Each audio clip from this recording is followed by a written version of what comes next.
लोकतंत्र का चौथा स्तंभ है प्रेस। और प्रेस वो आईना है जो सच्चाई लोगों तक पहुंचाने का कार्य करता है, और यह आज नहीं शुरू से चलता आ रहा है। आज इस तकनीकी दुनिया में डिजिटल मीडिया काफ़ी दौर लगा चुकी है। हर कोई के मोबाइल पे, हर लोगों के मोबाइल पे जो है अखबार या डिजिटल मीडिया मोबाइल के माध्यम से लोगों तक समाचार पहुंचाने का कार्य कर रही है, और ये तेज़ी से वायरल भी होता जा रहा है।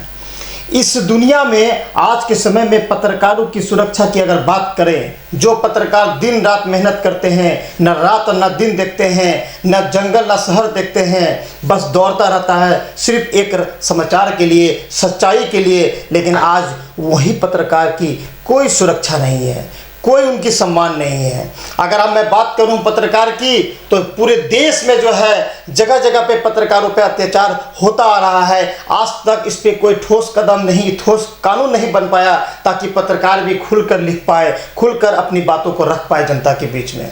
लेकिन कहीं ना कहीं पत्रकारों पे झूठा केस, पत्रकारों पर हत्या, पत्रकारों पर हमला, तरह तरह की घटनाएं घटती रहती है। इसी बिंदु को देखा जाए तो विगत कल की घटना में बता रहा हूं कि पाकुड़ में एक दैनिक अखबार में लिखने वाले हमारे पत्रकार हैं जिनके ऊपर जानलेवा हमला किया गया था। सिर्फ उनकी गुनाह इतना था कि एक समाचार को प्रकाशित किया गया था, और वो समाचार कोई बड़ी समाचार नहीं थी। मामला था वार्ड नंबर 5 का, नगर परिषद क्षेत्र का, जहां पर बोरिंग के लिए आदेश लिया गया था नगर परिषद से, जिसको आदेश दिया गया था 4 इंच का, लेकिन अगले ने रात भर में उसको 8 इंच का बोरिंग करवाया था। इस समाचार को बशर्ते नगर परिषद के कार्यपालक पदाधिकारी ने पुष्टि भी किया था कि हाँ ऐसी घटना मिली थी, जिसका मैंने रोक लगाया था। बस पत्रकार की गलती इतनी थी कि उन्होंने इस समाचार को अपने अखबार के माध्यम से छाप कर लोगों को जानकारी दिया। बस गुनाह इतना सा था, और घटना घटी कल शाम को 6:35 पर। आइए जानते हैं उस पत्रकार की जुबानी पूरी जानकारी इस वीडियो के माध्यम से। जय हिंद। आपके साथ जो ये घटना घटी आज, हाँ। लगभग कितने बजे घटी है?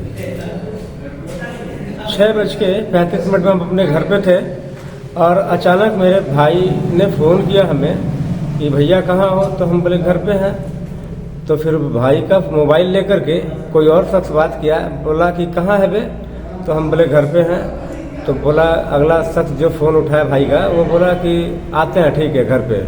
तो फिर हम अपना घर से निकले बाहर, और जैसे ही लॉयंस क्लब के पास पहुँचे, और वहाँ पे एक गुमटी है, वो शख्स वहाँ पहुँचा, और वो शख्स जो है कार्तिक हाजरा, जिसका पिता दिलीप हाजरा बड़ी एलीगंज निवासी है, और वो हमसे पूछने लगा, बोलने लगा कि 8 इंची का बोरिंग के बारे में खबर क्यों चलाया तुम, और अगर चलाया भी तो फिर रजिस्ट्रेशन फेल है, इसके बारे में क्यों जानकारी दी, क्यों लिखा तुम पेपर में, बहुत बड़ा पत्रकार बन गए हो क्या। और उसके बाद फिर वो लोग जो है मारने पीटने लगा। और उसी दौरान सौमित्रो घोष भी वहाँ पे आए, और राणा ओझा और बिट्टू जो कि ठेकेदारी करता है, संवेदक है, और सीमा सोनी भगत के घर के बगल में उसका घर है, वो लोग भी आए। और उसके साथ साथ कुछ नकाबपोश करीब 10 की संख्या में होंगे, और सभी ने लात गुस्सा और लाठी वाठी भी लेके आए थे, और घातक हथियार भी था। हालांकि हमको जो है वो तो मार के सुधा दिया, और लात गुस्सा से मारते रहा। उसके बाद हम उठे, उसके बाद वो बोला कि चलो लेके चलो, साले को लेके चलो। फिर हम सब बोले कि हाथ छोड़ी मेरा, चलते हैं, जहाँ लेके चलेंगे वहाँ चलेंगे। फिर जैसे ही हम डीसी बंगलों के पास पहुँचे, और अपनी जान बचाने के लिए भाग करके उपायुक्त आवास के गेट पर पहुँच गए, और चिल्लाने लगे बचाओ बचाओ। उस दौरान कुछ अंदर से लोग निकले, और वो लोग को देख करके वो लोग वहाँ से रफू चक्कर हो गए, हमलावर भाग खड़े हुए। और ये सारी जानकारी जो है उपायुक्त आवास के गेट पर लगे वो जो कैमरा है वो उसमें दिख जाएगी। तो इसमें जो है उपायुक्त कार्यालय के पास आप जो पहुँचे अपनी जान बचाने के लिए, तो उपायुक्त कार्यालय के पास जो भी बॉडीगार्ड या पुलिसकर्मी तैनात रहते हैं, कोई निकले थे उस समय?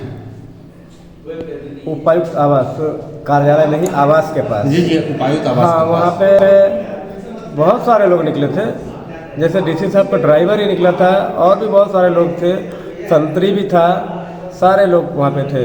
सभी बाहर आ गए, क्या हुआ करके, अरे ये तो फलाना है।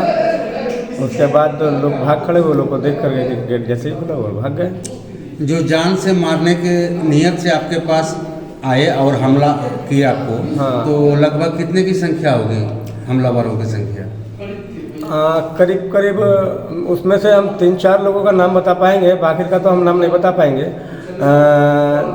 सौमित्रो घोष, राणा ओझा, संवेदक बिट्टू यादव, जो कि सीमा सोनी भगत के घर के बगल में रहता है, वार्ड पार्षद सीमा सोनी भगत उसी के घर के बगल में रहता है, और कार्तिक हाजरा, ये लोग को तो हमने पहचाना। और मुस्तकीम एक आदमी था, वो भी था साथ में, हालांकि हम उसको देखे नहीं, उसका नाम हम सुने मेरे दोस्तों के इसे, चूँकि वो सुबह से ही फ़ोन कर रहा था। एक खबर छपी थी आज हमारे पेपर में, चूँकि मैं एक संवाददाता हूँ, नगर संवाददाता संथाल हुल एक्सप्रेस का, और वो खबर अमलागाछी से जुड़ी थी, और अमलागाछी दुर्गा स्टोन वर्क्स, उस खबर को लेकर के जो है सौमित्रो घोष पूरे हम पे गुस्साए थे, और वो जो है आकर के अपने गुर्दों के साथ मारपीट की और जान लेने की कोशिश भी की। और दूसरी बड़ी खबर, वो 8 इंची का बोरिंग जो कि कार्यपालक के द्वारा 2017 में, मतलब नगर परिषद के द्वारा 2017 में बंद कर दिया गया था, और अपनी दबंगई को लेकर के 8 इंची का बोरिंग करवा दिया। उस खबर को भी छापे, उस पर वो बोरिंग वाला जो है हम पे हावी रहा। इसको लेकर के हमारे साथ जानलेवा हमला हुआ है, जान मारने की कोशिश की है। ये तो उपायुक्त आवास बगल में ही था, तो हम अपना जान बचा पाए, वरना वो लोग तो लेके जाते और मार देते।